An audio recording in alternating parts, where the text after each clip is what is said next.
As a placer is working to provide specifications you can relate to so you can have an educated decision on your purchases. If that's something you're looking for in reviews, consider subscribing to the channel. We do have the QSP knives.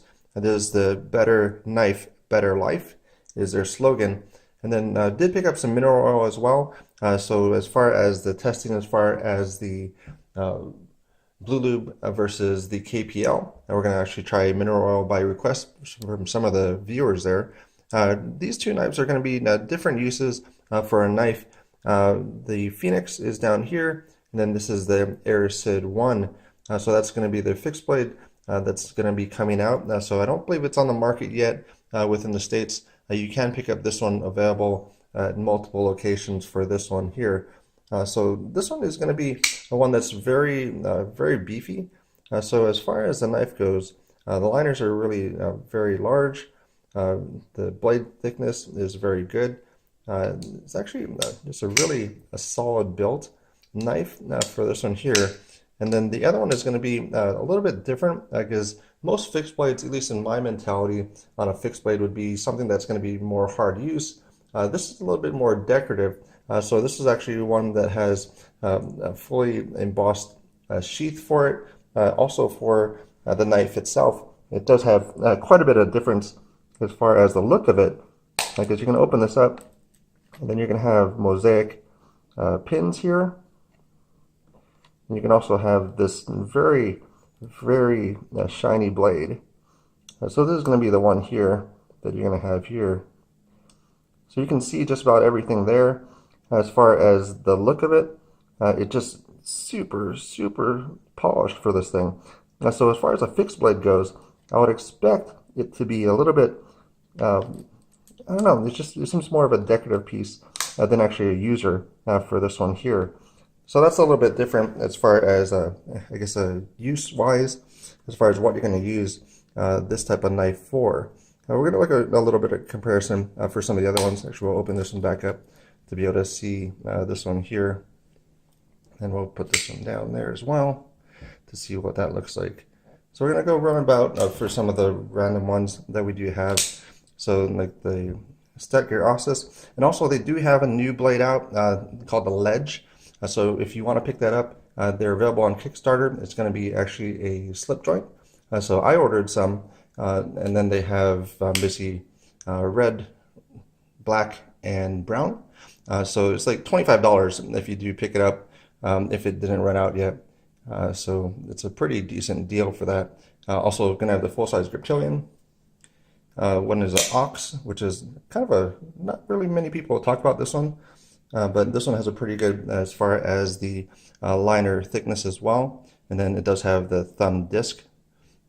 And then one that's still really very capable and actually still is valid is going to be the Best Tech knife. This is the Beluga. And then probably what everybody has in their collection somewhere is a P801. And then we have the standard is the Rat 2. So those are all the little knives that come about, but the steel that you're going to have for these knives are going to be different. So this is a D2, and by some of the testings that we're having within the steel testing, it's coming out correct. So if you want to check that out as far as the steel testing chart, it's getting to be pretty extensive. So look down in the description, click on that, and that's actually going to be updating as we go. So it's got quite a bit of knives on there as far as all the steel testing, Rockwell testing, what the basic numbers should be as far as through the steel manufacturer as far as what they recommend for a hardness level and if they're within that range or not. This one's going to be running on a 9CR 14 MOV, so that's going to be similar to 440C for this one. So as far as the comparison goes, D2, I mean, it's going to be about the 10th as far as the corrosion resistance, basically about the 10th percentile. This is going to be about the 25th. And then you're going to run into the hardness side of things. There's going to be much harder steel. So there's going to be about the 80th percentile, when this one's going to be about the 25th percentile. And then for the last one, as far as edge retention, this one's going to be about 50th percentile. And then that's in comparison to a lot of different knives. So there's a lot of the super steel knives that are on the far end of it. And then this one's going to be about the 40th percentile for that edge retention. For the length of it, or the weight actually, is going to be about 5.1 for this one. So it is still a bit of a heft to it as far as the QSP for the Phoenix. And then this one is with the sheath, it's about 8.6 with this one here. And then it's going to be about 6.4 in this setup. So those are the things that you have for that. So we're going to have this one here. Also, we'll test the pull on it. So this one has basically the light switch. It does have a push button. And then I don't think you can actually, you cannot. So you cannot initially drop this one. But we'll see what the pull on this is. So about 2 to 3 pounds is normally a pretty good level. So I'm using a Lyman pull gauge for that to be able to figure out where we are here. About 2 pounds or 3 pounds is normally a pretty good level for it. So this one's a bit more. So 4.9, so almost 5. So that could be lightened up a little bit. It's not too horrible, but it is something that if you're going to be fidgeting with this knife, it's going to probably get to you a little bit for that. So those are there for the length of everything. So the blade length on this one is going to be 3.86, handle about 4.82, this one about 4.23 and 4.44 or 40. And then a sharpness level, and this is where it came out to be pretty surprising as far as this one came out to be 179. And it's basically a utility razor blade. And then this one came out about 291, which is still new and high cutlery, or new high-end cutlery. So that's going to be the difference between these. So still a decent level as far as where it's starting from. And then price-wise, this one's going to be about $49.55. And then that's before, if you go to like White Mountain Knives, you can get a 10% discount off of that price. So that's going to be a very good value for this. And then this one, I was finding on like an Australian website, this is $114.95. So I'm looking kind of at the difference between the price that they're offering this one, I would guess that this is going to be about $60. So QSP, I'm sorry if that's not the case for it, but that would be a decent price for it as far as $60.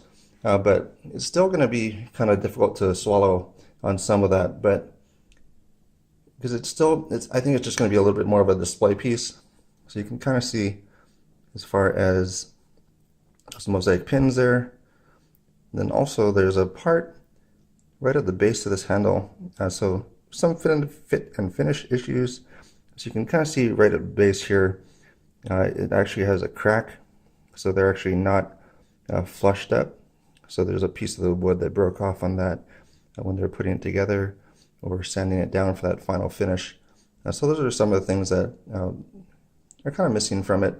But I guess if it's going to be about that $60, that wouldn't be too bad for the knife. But QSP, they're getting a lot of good press for it. So the other knives that are out there, and they have a lot of good coloration too. So if you want to pick up something that's available in multiple ranges of colors, QSP has a lot of that available for you as well. So for this one, I would say that this would be probably a borrow to buy as far as a level for it. This one's not too bad, good value for it. This one, for a fixed blade, if you wanted just a display piece, maybe that's going to be the way it goes.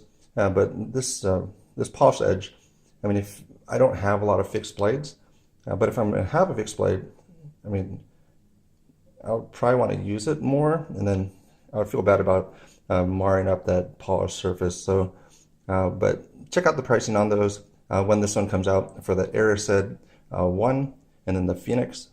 But good stuff for it.